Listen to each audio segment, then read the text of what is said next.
तो आपका एक बार फिर स्वागत है हमारे खास कार्यक्रम किर्गिस्तान की कहानी में। किर्गिस्तान हम बहुत प्रतिकूल परिस्थितियों में आए, जैसी खबरें हिंदुस्तान में थी कि किर्गिस्तान के हालात बहुत भयावह हैं। खासतौर पर किर्गिस्तान की राजधानी बिश्केक में, जहां पर लोकल लोगों के साथ में विदेशी छात्रों का कोई झगड़ा हुआ है और उसके कारण से बहुत ही भयावहपूर्ण हालात हैं, तनावपूर्ण हालात हैं। तकरीबन 17,000 से ज्यादा छात्र यहाँ पर अध्ययनरत हैं पूरे किर्गिस्तान में। उनकी सुरक्षा को लेकर उनके माँ बाप चिंतित थे और इतने चिंतित थे कि हमें लगा कि हमें भी चुनाव छोड़कर किर्गिस्तान के रुख पर पहुंचना चाहिए। हम किर्गिस्तान पहुंचे, तमाम लोगों से हमने बातचीत की और अपनी बातचीत के अंतिम मुकाम पर हम आए हुए हैं। इस समय हम भारतीय राजदूत अरुण कुमार चक्रवर्ती जी के साथ है, भारतीय दूतावास में। अरुण कुमार चक्रवर्ती जी वरिष्ठ अधिकारी हैं भारतीय विदेश सेवा के, बहुत लंबा उनका अनुभव है। इन हालातों को उन्होंने कैसे देखा, कैसे समझा और अभी क्या स्थिति है, इस पर उनसे बात करेंगे। तो अरुण जी, बहुत बहुत स्वागत आपका हमारे खास कार्यक्रम में। और सबसे पहले आपसे जानना चाहूंगा कि कितने तनाव में हैं आप, कितने परेशान हैं?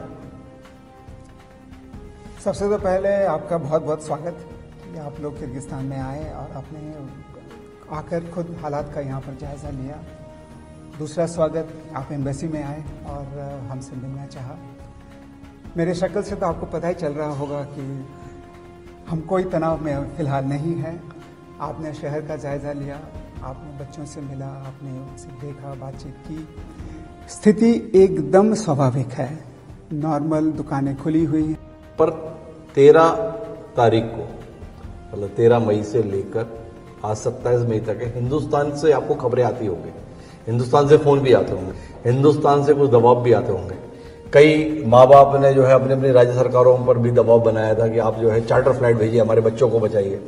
हालांकि विदेश मंत्री एस जयशंकर साहब, उनका 2-3 दिन पहले ही बयान आया था कि किर्गिस्तान में ऐसे कोई हालात नहीं है, हालात सामान्य है। तो हुआ क्या, क्यों इस प्रकार का एक पैनिक क्रिएट हो गया? क्यों उन 17,000 छात्रों के माँ बाप भारत में परेशान हो गए अपने बच्चों की सुरक्षा को लेकर? देखिए, सबसे पहले जो 13 तारीख की घटना घटी, उसका हम लोगों को यहाँ पर कोई बात, उसके बारे में कुछ पता नहीं चला था। जब 17 तारीख की रात की घटना घटी और हमारे पास खबर आई कि शहर में थोड़ा सा स्थिति नाजुक बनी हुई है, तब हमें पता चला कि ये जो घटनाएं घट रही हैं, ये 13 तारीख की कुछ घटना घटी थी जिसके साथ इसके लिंक्ड है। फिर हमें थोड़ी सी चिंता रही, तो हमें जो बताया किर्गिज अथॉरिटीज़ ने कि चिंता की कोई बात नहीं है, स्थिति अंडर कंट्रोल है। मंडे ट्यूसडे तक हालात एकदम नॉर्मल पे आ गया। हम भी रेगुलरली किर्गिज लोकल गवर्नमेंट के सीनियर फंक्शनरीज के साथ बातचीत करते रहे। उनसे हमें काफ़ी अच्छा एश्योरेंस मिला और उन्होंने हमें बताया कि देखिए, चिंता मत कीजिए, हम लोग सारे बच्चों की पूरे सुरक्षा का ध्यान रखेंगे और किसी को कोई तकलीफ नहीं होगी, ये हम आपको आशा देते हैं। पर हुआ क्या? हुआ ये कि तरह तरह के सोशल मीडिया के थ्रू डिसइंफॉर्मेशन और मिसइंफॉर्मेशन बड़ी ज़ोर से फैल गई और फैलते फैलते नेचुरली इंडिया में पहुँचे। एंड माता पिता सारे के सारे बहुत ही चिंता में आ गए और हमारे पास भी फ़ोन कॉल्स थे, तो हम लोगों का भी एक इमरजेंसी फ़ोन नंबर दिया हुआ था, हम उस पर भी फ़ोन रिसीव कर रहे थे। फिर हमने उस एक नंबर को 2 नंबर में परिवर्तन कर दिया। फिर उस पर भी बच्चों का भी फ़ोन आता था, हम उनको तरह एश्योरेंस देते थे कि किसी को भी कोई ज़रूरत हो तो हम यहाँ पर तैयार हैं, मदद करने को भी तैयार हैं। सो जिसका भी जो भी रिस्पांस आया, हमने कोशिश किया उनको जवाब देने के लिए कि how we are managing the situation out over here. और हम लोगों के पास यहाँ की टूरिज़्म कंपनीज जो हैं, जो प्लेन चलाती हैं, वो उन्होंने भी बताया कि वो भी दिन में 2-2 फ्लाइट्स चलाने की प्लान कर रहे हैं। तो इसी के चलते हम लोगों ने भी कोशिश की सबको बताने के लिए, प्रेस रिलीज़ देकर, थ्रू सोशल मीडिया हैंडल्स और स्टूडेंट्स को भी through the various universities, that flights are available which can be used for going back to India। तो हम लोगों ने इसीलिए, हमें लगा नहीं कि कोई स्पेशल इवैक्यूएशन एक्सरसाइज करने की ज़रूरत है, क्योंकि normal channels of communication are all open. आपके बच्चे से ऐसा लग रहा है कि आप पूरे घटनाक्रम पे लगातार नज़र बनाए हुए थे चक्र साहब। तो जानना ही चाहता हूँ कि देश में खबरें दो किस्म की आई। एक तो ये खबर आई कि बड़ी संख्या में बच्चों को मारा पीटा जा रहा है। एक खबर ये भी चली थी कि लड़कियों की हालत बहुत ही खराब है, वो सड़क पर निकल रही है तो खींचकर उनका रेप कर दिया जा रहा है। हम यहाँ पर आज सुबह मुलाकात किए थे इंटरनल अफेयर्स के डिप्टी मिनिस्टर से, उनसे हमने पूछा तो उन्होंने हमसे 3 दावे किए। पहला दावा उन्होंने किया कि किसी की भी मौत नहीं हुई इस पूरे घटनाक्रम के दौरान। एक दूसरा उनका यह भी दावा था कि किसी के साथ भी बलात्कार नहीं हुआ, लड़कियों के साथ तो छोड़िए, किसी के भी साथ कोई बलात्कार नहीं हुआ। 2 और तीसरा उनका कहना था कि इस घटना में 29 लोग घायल हुए, जिसमें कुछ विदेशी भी थे और कुछ स्थानीय लोग भी थे, पर इन 29 लोगों में भी एक भी भारतीय शामिल नहीं था। आपसे जानना ये चाहता हूं कि ये कितने सत्यतापूर्ण दावे हैं ये स्थानीय अथॉरिटीज के। आप तो लगातार भारतीय लोगों के संपर्क में थे, क्या सच्चाई है? कितने लोग आपके पास में पिट पिटा के फोन किए, कितनों के साथ मिस हैपनिंग हुई है? क्या कोई भारतीय इस दौरान गायब वायब भी हुआ है? ऐसी कोई सूचना आपके पास आई हो? नहीं, हमारे पास ऐसे कोई भी सूचना नहीं आई है। अगर किर्गिज ऑफिशियल्स मिनिस्टर लेवल पर अगर ये इंफॉर्मेशन आता है तो हमारे पास भी यही खबर थी कि हमारे स्टूडेंट सेफ हैं, किसी को कुछ चोट वगैरह कुछ भी नहीं आई है और बाकी किसी के साथ कोई भी किसी किस्म का बुरा वारदात भी हुआ नहीं है। बच्चे हमें फ़ोन करते थे, उनको काफ़ी पैनिक थी कि अटैक फिर से ना हो जाए, कैसे हम लोग बंदोबस्त, कैसे हम लोग बचे।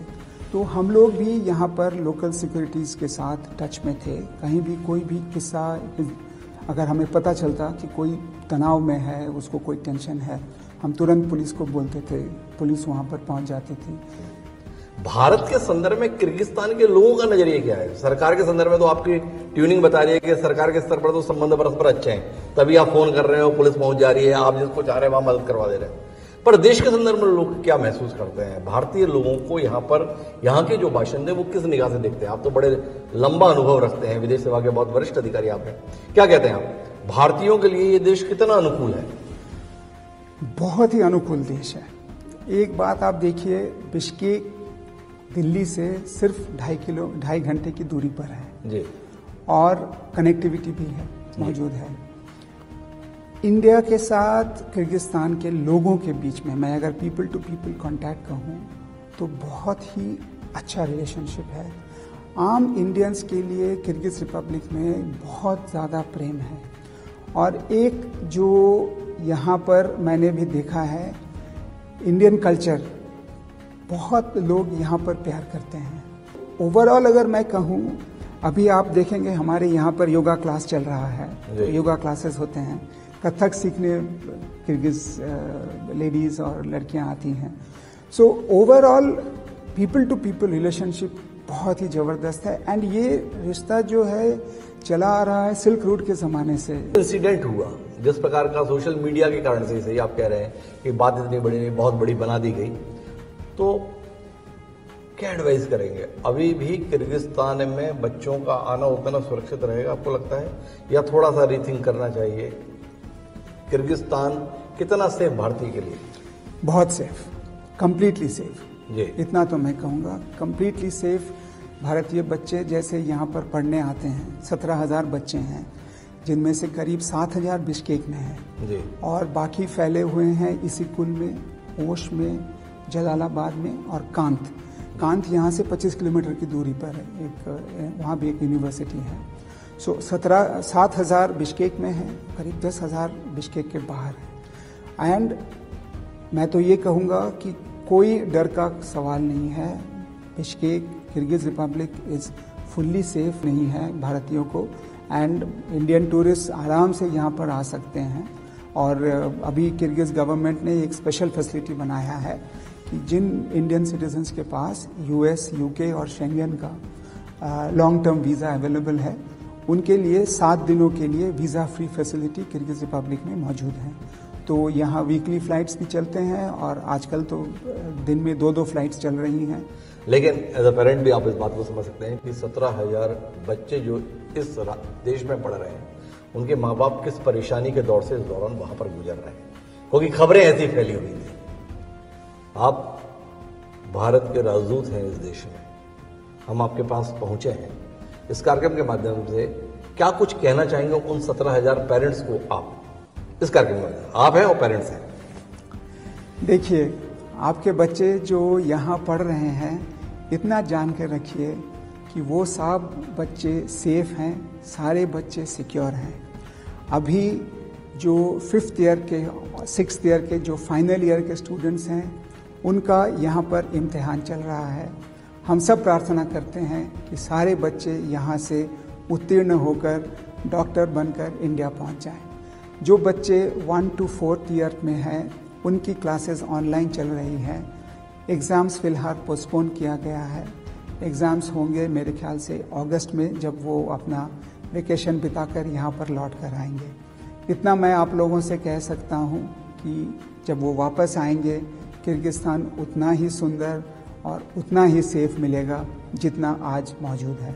आप लोग निश्चिंत रहिए, अपने बच्चों को आराम से यहाँ पर भेज दीजिए, कोई दिक्कत नहीं होगी। इतना मैं दावे के साथ कह सकता हूँ। तो ये था हमारे साथ में भारत के राजदूत जो किर्गिस्तान बिश्केक में मौजूद है, अरुण कुमार चटर्जी। उनका कहना है कि यहाँ के हालात को लेकर चिंतित होने की कोई जरूरत नहीं है, सब कुछ बेहद सुरक्षित है, बेहद अनुकूल है, आबो हवा भी ठीक है और साथ साथ कानून व्यवस्था भी ठीक है। इसलिए निश्चिंत रहिए, खुश रहिए। तो चटर्जी साहब, आपका बहुत बहुत धन्यवाद हम सबको निश्चिंत करने के लिए, जो जानकारी आपने साझा की और खुलकर बातचीत की। आपका एक बार फिर बहुत बहुत आभार। तो दोस्तों, किर्गिस्तान की यात्रा में इतना ही। कुल मिलाकर अंतिम मुकाम पर हम इस नतीजे पर पहुंचे हैं। जिस प्रकार की बेचैनी के साथ हम हिंदुस्तान से शुरू किए थे बिश्केक का सफर, बड़े सुकून के साथ अब वापसी की ओर लौटते हैं। क्यों? इसलिए क्योंकि जो बच्चे यहाँ पर पढ़ रहे हैं उनके लिए हालात बिल्कुल सुरक्षित है। भारतीय दूतावास भी उनके लिए तत्पर है और यहाँ की जो लोकल अथॉरिटीज है वो भी विषय की गंभीरता को देखते हुए वो सारे कदम उठा रही है जो एक जिम्मेदार सरकार को उठाना चाहिए।